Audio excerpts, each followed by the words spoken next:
album started out as an idea that we had when we were back in college.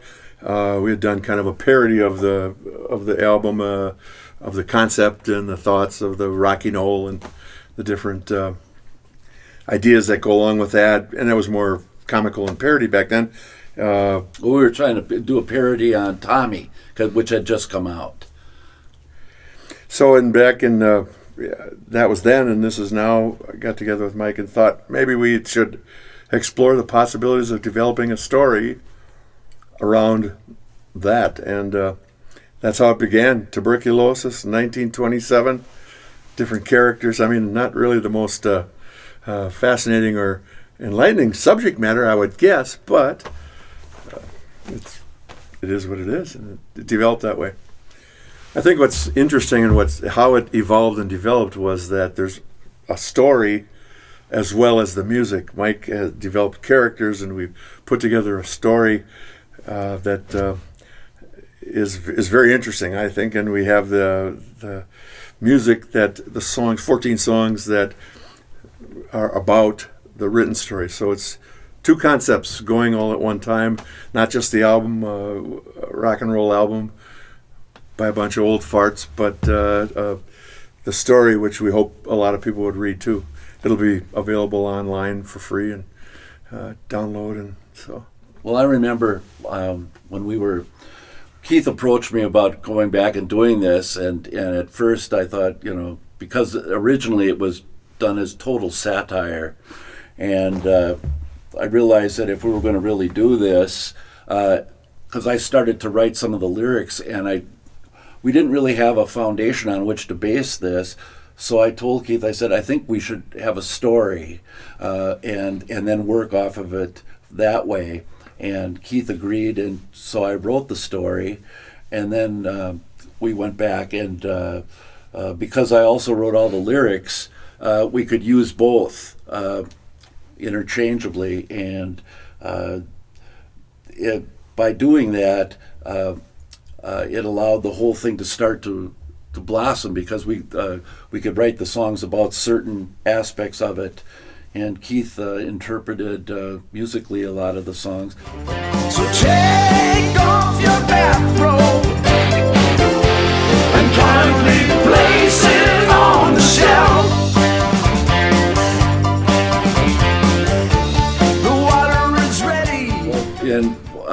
In the past, when Keith and I would write songs for like Observer or Above and Beyond, I'd always have the words done. I would write the words first, and then Keith would put the music to it. This time it was different. This time we kind of worked back and forth, as I mentioned earlier, and it was. And I think that it's good. There's something to be said doing it that way, doing it both ways. Interesting. We put this all together, all 14 songs, and I did just a rough scratch recording in my basement and with my computer and my guitar and drums, fake drum set. And anyways, they took the basic recordings, and everyone had their own little input or interpretation of how their particular part, for example, keyboards or bass, whatever they felt the song themselves, and we put it all together.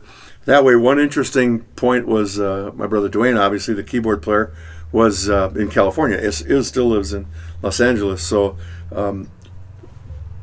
we used the modern technology of giving him the music, and he would interpret and practice and record on the software that he could send back, and we're using the same software in the recording studio.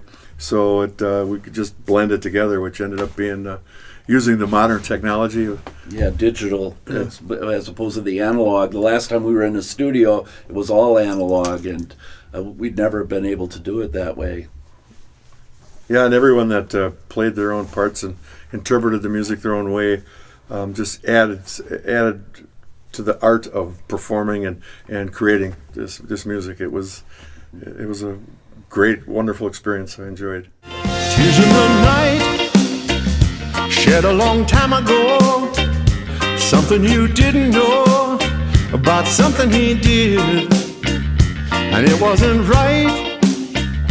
My brother should Now is when the work really starts. I mean, we have a product now, and now we have to promote it, get it out to people, and it's a lot different the way you promote music today than it was the last time we did this, where you're just walking it. And I think that's something that we're going to be looking into now.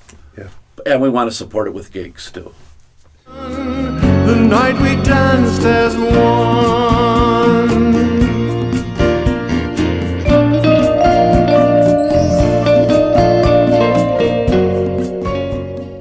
That's a great question. That was the magic of this whole project, was that I came to realize the chemistry of the six of us is ageless. When we got back together with the music and just performed and played and recorded and laughed and cried and up and down, it just came together, and it was just great. It was a wonderful experience.